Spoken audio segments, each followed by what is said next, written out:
We've taken a look at some great examples of city parks today, but what about the future of recreation in New York? At Fresh Kills in Staten Island, the Parks and Sanitation Department are looking forward by looking to the past. Fresh Kills a century ago looked like that lowland over there. You see where that creek is running?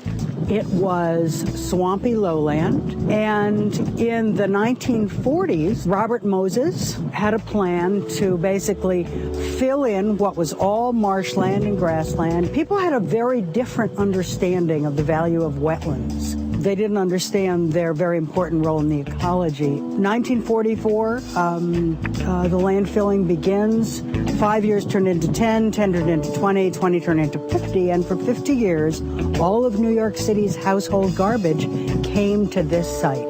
It was a convenient place on a very desolate part of a borough where you could put waste and get it out of the way. The landfill was closed in 2001, was reopened briefly to accept the materials from the events of September 11th, and then closed finally. Going back as a dump on Staten Island was a blight on the island itself. At that time, the Municipal Arts Society said to then Mayor Rudy Giuliani, you know, this is the last time that the city is going to get this much land all at once, and you should make a plan. The city went ahead with the master planning process. It was funded in part by the state and the city. Municipal Arts Society helped, and there was an international competition for what should be done with this place of 2,200 acres. This is a wonderful project. The fact that a landfill that used to accept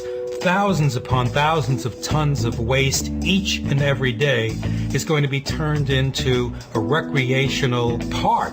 And that process happened from transitioning from the Giuliani administration to the Bloomberg administration. Mayor Bloomberg's been a huge supporter of this project. The Parks Department is actually taking the lead in the transformation, but since it is a landfill, it is very unique. It's not like building a ball field on a piece of, land that you have somewhere else.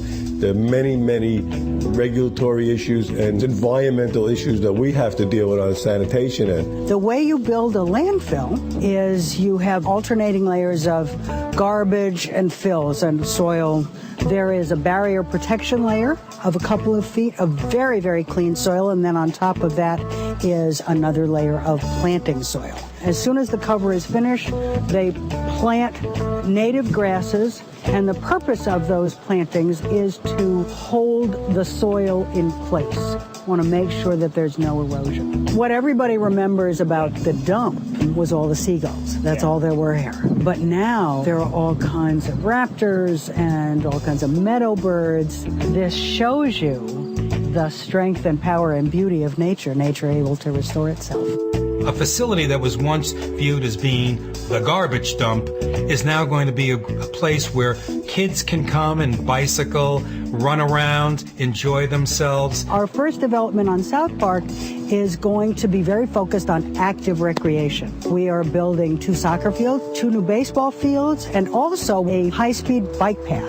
The whole area of Eastmount has been talked about for a golf course. Someday there'll be horseback riding here. This is bound to be a regional destination. I know there is some skepticism within the public themselves that will this be safe for our children to play on? And I can tell you, I believe it will be. But for the sanitation department, interacting with the public wasn't something they were used to. The Parks Department is dealing pretty much with the community. What we do is make sure that what Parks wants to do fits into what the laws say we can do and how we can keep the people safe in the future. We are very, very interested in working with the Parks Department to make sure that Fresh Kills becomes a hallmark for urban parks. We've covered the landfill. We've returned a lot of it back to its almost natural state. And while we are doing a lot of this behind the scenes, people know that we're still out there. People know that we're still invested in that project, and people know that we're not going to leave that facility until it becomes a park. So this is a landfill gas wellhead, and it's one of 3 infrastructure systems, actually, that are at work on the site. Some commissioners previously decided that there needs to be a better way of addressing the problems that the landfill had created on Staten Island, and more modern technology was introduced. Landfills make landfill gas, most of which is methane, and they make leachate. And there are a series of pipes that suck that leachate to a processing plant, which is just on the other side of that mound, where the water is separated from the solids. The water is cleaned. As garbage decomposes, it makes landfill gas, most of which is methane.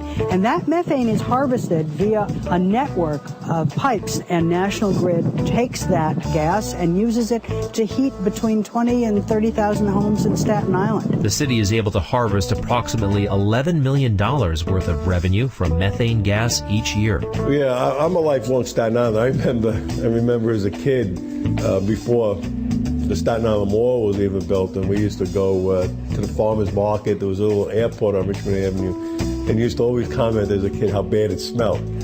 Then I worked in a landfill for 15 years, and I used to say, it don't smell. Now, the people on Staten Island will have a world-class park to go to. It is going to be something that's going to take a while. I mean, they'll be able to play soccer on certain areas and maybe baseball in certain areas, but for the entire thing to come to fruition, it'll take a little while, but it will be a good thing for Staten Island. If you were alive in the city of New York from 1944 to 2001, you contributed to making this place, because your garbage is here. Fresh Kills, according to what we've heard, is one of only 2 man-made objects that can be viewed from space.